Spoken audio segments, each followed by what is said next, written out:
Hello friends, welcome on my YouTube channel medicos classes.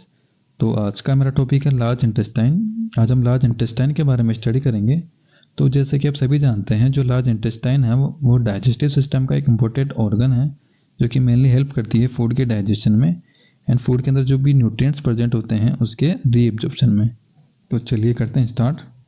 The large intestine is about 1.5 metre long. मतलब जो large intestine है वो 1.5 metre long होती है and beginning at the caecum and ending at the rectum and anal canal. जो कि start होती है सिक्कम से, जो कि फर्स्ट पार्ट होता है लार्ज इंटेस्टाइन का, और ये एंड होती है रेक्टम एंड एनल कैनाल पर। It's lumen is about 6.5 centimetre in diameter, larger than the small intestine. मतलब जो लार्ज इंटेस्टाइन का जो ल्यूमन होता है, जो इसका स्पेस होता है, वो कितना होता है 6.5 सेंटीमीटर, जो कि लार्जर होता है स्मॉल इंटेस्टाइन से। The purpose of large intestine is to absorb water and salt from the material that has not been digested। मतलब जो लार्ज इंटेस्टाइन है वो किस में हेल्प करती है? मेनली वाटर एंड जो साल्ट प्रेजेंट होता है फूड के अंदर उसके एब्जॉर्प्शन में। And not digested food become stool and secreted by the rectum. और जो अनडाइजेस्टेड फूड होता है उसको स्टूल में कन्वर्ट करने में हेल्प करती है, और ये स्टूल बॉडी से बाहर एक्सक्रीट आउट हो जाता है थ्रू द रेक्टम। अब हम बात करें पार्ट्स ऑफ लार्ज इंटेस्टाइन की, मतलब कौन कौन से पार्ट्स प्रेजेंट होते हैं इस लार्ज इंटेस्टाइन में। तो इसे हम डायग्राम में देखेंगे। तो फर्स्ट पार्ट होता है सिक्कम, और इस सिक्कम से कौन अटैच होता है? अपेंडिक्स। देन आफ्टर आता है ascending colon, transverse colon, descending colon, sigmoid colon and last part is rectum. ये पार्ट्स होते हैं लार्ज इंटेस्टाइन के। तो इन्हें हम एक एक करके समझेंगे। तो फर्स्ट पार्ट है caecum. It is the first part of large intestine. ये फर्स्ट पार्ट होता है लार्ज इंटेस्टाइन का and found in right iliac fossa of abdomen. मतलब जो इलियक बोन होती है, जो कि पार्ट होती है पेल्विक ग्रिडल की, इसके अंदर एक होलो स्पेस प्रेजेंट होता है जिसे हम बोलते हैं फोसा। तो इस राइट इलियक फोसा के अंदर ये सिक्कम पार्ट प्रेजेंट होता है। It is located between the ileum and ascending colon.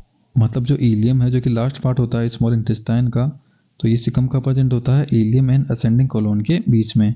It is a pouch like structure and completely covered by the peritoneum. मतलब ये क्या होता है, एक पाउच लाइक स्ट्रक्चर होती है और इसे कौन कवर करके रखता है? पेरिटोनियम, जो कि एक लेयर होती है।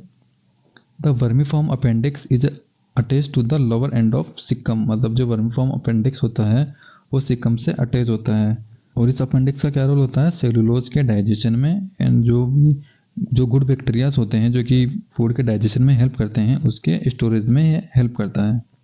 अब हम आगे बात करें कोलोन की। The colon is the longest part of the large intestine. मतलब जो कोलोन होता है वो सबसे लॉन्गेस्ट पार्ट होता है लार्ज इंटेस्टाइन का।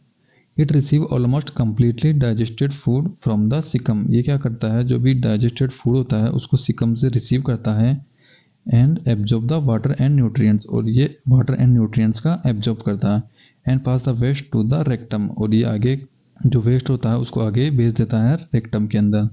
The colon is divided into 4 parts. मतलब कोलोन के 4 पार्ट्स होते हैं, जिसमें फर्स्ट आता है असेंडिंग कोलोन, जो कि फर्स्ट पार्ट होता है कोलोन का। It is on the right side of abdomen. ये कहाँ प्रेजेंट होता है? राइट साइड ऑफ एब्डोमेन के। It is continues upwards to a bend in the colon the hepatic flexure. मतलब इसके अंदर जो बेंड लाइक स्ट्रक्चर होती है उसे हम क्या बोलते हैं? Hepatic flexure. तो इसे हम डायग्राम में देखेंगे। तो जैसे कि आप देख पा रहे हैं, जो ये बेंड हो रहा है असेंडिंग कोलोन ट्रांसवर्स कोलोन के बीच में, इस बेंड को हम बोलते हैं हिपेटिक फ्लेक्चर। हिपेटिक फ्लेक्चर क्यों? बिकॉज इसके पास में क्या लीवर प्रेजेंट होता है। लीवर को हम मेडिकल टर्म में बोलते हैं हिपेटिक, तो इसके पास में लीवर प्रेजेंट होता है, इसलिए हम इसलिए बोल दिए हिपेटिक फ्लेक्चर। और इसके बाद आता है स्प्लेनिक फ्लेक्चर।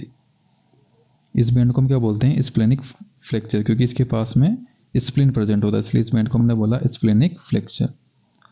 तो अब आप समझ गए होंगे। इसके बाद आता है transverse colon. It follows the ascending colon and hepatic flexure. मतलब ascending colon and hepatic flexure के आगे ये ट्रांसवर्स कोलोन प्रेजेंट होता है। It lies upper part of abdomen. ये जो अपर पार्ट होता है एब्डोमेन के, उस पर ये लाइज करता है। It ends with a bend in colon called splenic flexure. जैसा कि अभी मैंने डायग्राम में बताया, इसके एंड्स को हम क्या बोलते हैं? Splenic flexure. अब हम आगे देखें descending colon. It follow the transverse colon and splenic flexure. मतलब ये डिसेंडिंग कोलोन कब आता है? स्प्लेनिक फ्लेक्चर के बाद में जो स्ट्रक्चर जो इनसाइड मूव कर रही है उसे हम बोलते हैं descending colon. It is on left side of abdomen. ये लेफ्ट साइड ऑफ एब्डोमेन में ये प्रेजेंट होता है। Then after sigmoid colon, it is the last part of colon, ये लास्ट पार्ट होता है कोलोन का, and connected with the rectum, और ये आगे किससे कनेक्ट होता है, रेक्टम से कनेक्ट होता है। अब हम देखें रेक्टम क्या होती है। It is the lower part of large intestine that connect with the sigmoid colon, जो सबसे लास्ट पार्ट होता है और जो लोअर पार्ट होता है उसे हम बोलते हैं रेक्टम, जो कि आगे कनेक्टेड होती है सिग्मोइड कोलोन से। It is about 15 centimetre long, ये 15 सेंटीमीटर लॉन्ग होती है। And it receive waste from the colon and store it until it will be pass out from the body by anus. और ये rectum क्या करती है, जो वेस्ट आता है कोलोन से उसको रिसीव करती है और उसको स्टोर करने का काम करती है। अब हम आगे देखें anus. It is the opening at the lower end of rectum by which the stool is pass out from the body. मतलब जो लोअर एंड होता है रेक्टम के अंदर, उसके अंदर एक ओपनिंग प्रेजेंट होती है, उससे हम क्या बोलते हैं, एनस। और इस एनस के थ्रू ही जो वेस्ट मटेरियल होता है, जो स्टूल होता है, वो बॉडी से बाहर पास आउट होता है। The anus canal open outside by anus, मतलब जो एनस कैनाल होती है वो एनस के आउटसाइड ओपन होती है। And anus is control by the anal sphincters, और जो एनस होता है उसको कौन कंट्रोल करता है, एनल स्पिंटर्स। ये एनल स्पिंटर्स क्या करते हैं, जो स्टूल होता है उसको होल्ड करने में हेल्प करते हैं। Two type of sphincters muscles are found in anal canals, और ये एनल स्पिंटर्स कितने टाइप के होते हैं, 2 टाइप्स के होते हैं, जिसमें फर्स्ट आता है इंटरनल एनल स्पिंटर्स। इंटरनल एनल स्पिंटर्स ऐसे स्पिंटर्स होते हैं जिससे हम कंट्रोल नहीं कर सकते, ये कैसे होते हैं, इनवॉलेंट्री इन नेचर। और इसके बाद आता है एक्सटर्नल एनल स्पिंटर्स। एक्सटर्नल एनल स्पिंटर्स ऐसे स्पिंटर्स होते हैं जिन्हें हम कंट्रोल कर सकते हैं और इनका नेचर होता है वॉलेंट्री, ये वॉलेंट्री नेचर होते हैं। अब हम बात करें ब्लड सप्लाई की। Blood supply of large intestine कैसे होती है। This is mainly by the superior and inferior mesenteric artery, मतलब जो मिसेंट्रिक आर्टरी होती है वो क्या करती है, ऑक्सीजनेटेड ब्लड प्रोवाइड करती है लार्ज इंटेस्टाइन को।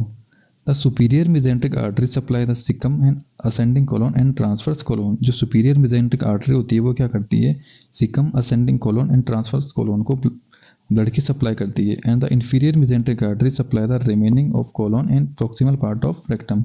और जो रिमेनिंग पार्ट्स होते हैं कोलोन को, उसको कौन ब्लड सप्लाई करता है, इन्फीरियर मिसेंट्रिक आर्टरी। अब हम बात करें विनस ड्रेनेज की। The venous drainage is mainly by the superior and inferior mesenteric vein. और जो मतलब डीऑक्सीजनेटेड ब्लड होता है लार्ज इंटेस्टाइन का, उसको कौन लेकर जाता है, superior and inferior mesenteric when. ये वेन्स क्या करती है, डीऑक्सीजनेटेड ब्लड को लेकर जाती है लार्ज इंटेस्टाइन से।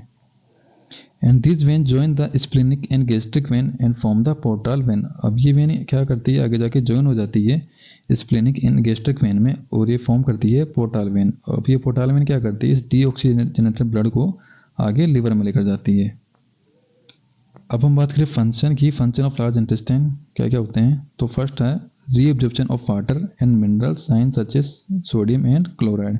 मतलब जो वाटर एंड जो मिनरल्स होता है उसके रीअब्जॉर्प्शन में हेल्प करती है। मतलब जो फर्स्ट एब्जॉर्प्शन का होता है स्मॉल इंटेस्टाइन में, देन आफ्टर रीअब्जॉर्प्शन होता है लार्ज इंटेस्टाइन में। अब हम आगे देखें formation and temporary storage of faeces. मतलब जो फीसस होता है उसके फॉर्मेशन में एंड उसके टेम्परेरी स्टोरेज में हेल्प करती है। अब फीसस क्या होता है, मतलब जो भी सॉलिड वेस्ट होता है फूड में से, जो कि बॉडी से बाहर पास आउट होता है, उसे हम बोलते हैं faeces. The large intestine is heavily colonised by the certain type of bacteria. मतलब लार्ज इंटेस्टाइन में कई तरह के बैक्टीरियाज पाए जाते हैं जो कि किस में हेल्प करते हैं, vitamin K and folic acid के सिंथेसिस में। अब ये बैक्टीरियाज कौन कौन से होते हैं, for example Escherichia coli and Streptococcus faecalis. अब दूसरे बंधन की बात करें आगे, एब्जॉर्प्शन ऑफ विटामिन। अब ये किस में हेल्प करती है लार्ज इंटेस्टाइन, विटामिन के एब्जॉर्प्शन में।